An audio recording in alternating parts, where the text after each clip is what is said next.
മഴ ഇങ്ങനെ കേരളത്തിൽ നിർത്താതെ പെയ്തുകൊണ്ടിരിക്കുകയാണ്. മിക്ക ജില്ലകളിലും റെഡ് അലേർട്ടും പ്രഖ്യാപിച്ചിരിക്കുകയാണ് കഴിഞ്ഞ 1 വീക്ക് ആയിട്ട്. അപ്പോൾ ഇങ്ങനെ ഒരു സിറ്റുവേഷനിൽ നമ്മൾ പോലും ഇൻഡോർസ് നിൽക്കാൻ ശ്രമിക്കുന്ന സമയത്ത് നമ്മുടെ പെറ്റ്സിനെ കംഫർട്ടബിൾ ആക്കാനായിട്ട് എന്താ ചെയ്യാൻ പറ്റാന്ന് നമുക്കൊന്ന് നോക്കാം ഈ എപ്പിസോഡിൽ. Welcome to rainforest pets and plants.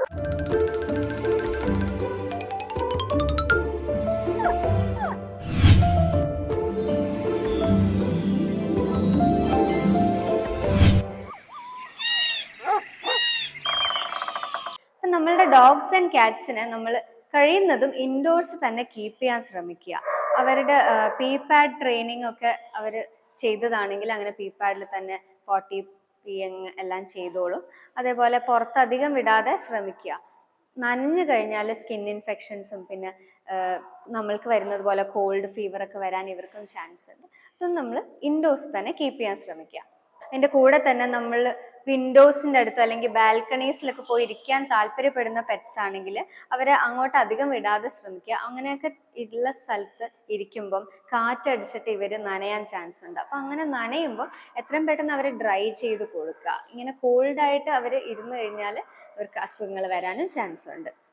അവരുടെ ദേഹത്ത് അത്ര അഴുക്കുണ്ട് അല്ലെങ്കിൽ അങ്ങനെ നനഞ്ഞിട്ട് സ്മെല്ല് പോലെ വരുന്നുണ്ട്, നമുക്ക് കുളിപ്പിച്ചേ മതിയാവുള്ളൂ എന്നുള്ള അത്യാവശ്യ സന്ദർഭങ്ങളിൽ നമുക്ക് അവരെ വാം വാട്ടറിൽ പെട്ടെന്ന് കുളിപ്പിച്ചെടുക്കാം. എന്നിട്ട് വേഗം തന്നെ ഡ്രൈ ചെയ്ത് കൊടുക്കുക. അധികം തണുപ്പ് തട്ടാനായിട്ട് ഈ സമയത്ത് സമ്മതിക്കരുത്.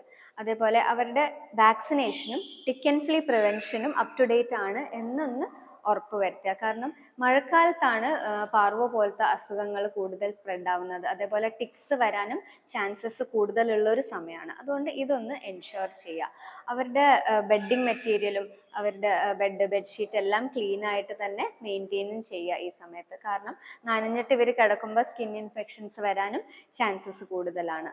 പിന്നെ ചില പ്രത്യേക പെറ്റ്സിന് ആങ്സൈറ്റി വരാൻ ചാൻസ് ഉണ്ട്. ഇത്രയും മഴയും ഇടിവെട്ടൊക്കെ ഉള്ള സമയത്ത് പ്രത്യേകിച്ചും അവർക്ക് പേടി വരാൻ ചാൻസ് ഉണ്ട്. അങ്ങനെയുള്ള സിറ്റുവേഷൻസിൽ നമ്മൾ അവരുടെ കൂടെ മാക്സിമം ടൈം സ്പെൻഡ് ചെയ്യാൻ ശ്രമിക്കുക. അവർക്ക് ആ ഒരു മെൻ്റൽ സപ്പോർട്ട് കൊടുക്കുമ്പോൾ തന്നെ അവരുടെ ആ ഒരു ഡിമീനർ മാറി വരുന്നത് നമുക്ക് കാണാൻ കഴിയും.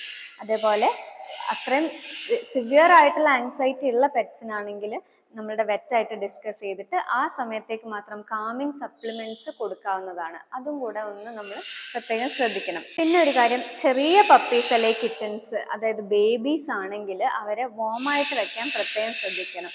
കൂടുതൽ ഹൈപ്പോതെർമിക് ആവാൻ അതായത് ടെമ്പറേച്ചർ ലോ ആയി പോകാൻ ചാൻസ് ഉള്ള ഒരു പോപ്പുലേഷൻ ഗ്രൂപ്പാണിത്. അതുകൊണ്ട് നമ്മൾ അവരെ വാമായിട്ട് കീപ്പ് ചെയ്യാൻ നമ്മൾ കൂടുതൽ എഫേർട്ട് ഇടണം ഈ സമയത്ത്. മാത്രമല്ല ഫ്ലഡിങ് ആൻറ്റിസിപ്പേറ്റ് ചെയ്യുന്ന ഏരിയാസ് ആണെങ്കിൽ നമ്മൾ അവരെ കേജിൽ വെക്കാതിരിക്കുക, അതേപോലെ കൂട്ടിയിടാതിരിക്കുക. ഇങ്ങനെയുള്ള സിറ്റുവേഷൻസിൽ പെട്ടെന്നൊരു ഫ്ലഡ് വരികയാണെങ്കിൽ അവർക്ക് എസ്കേപ്പ് ചെയ്യാൻ പറ്റാതെ വരും. അപ്പം അങ്ങനെ ഫ്ലഡ് വരാൻ ചാൻസ് ഉള്ള ഏരിയാസിൽ നമ്മൾ ഇൻ കേസ് വീട്ടിലില്ലാത്ത സമയത്താണെങ്കിൽ പോലും അവരെ കേജിലിടുക, പൂട്ടിയിടാതിരിക്കാനും ശ്രദ്ധിക്കുക. കാരണം അവരെ അഴിച്ചു വിടുകയാണെങ്കിൽ ഇൻ കേസ് അങ്ങനെ ഒരു സിറ്റുവേഷൻ വന്നാൽ അവർക്ക് നീന്തി രക്ഷപ്പെടാനായിട്ട് സാധിക്കും. പിന്നെ നമ്മൾ ബേർഡ്സിനൊക്കെ വളർത്തുന്നതാണെങ്കിൽ അവരിങ്ങനെ കാറ്റടിച്ച് മഴ കൊള്ളാത്തൊരു വാമായിട്ടുള്ള സ്പേസിൽ കീപ്പ് ചെയ്യാനായിട്ടും പ്രത്യേകം ശ്രദ്ധിക്കുക. അപ്പം ഈ സമയവും കടന്നു പോകും. ഈ മഴയെ നമുക്ക് ഒരുമിച്ച് നേരിടാം. Thank you.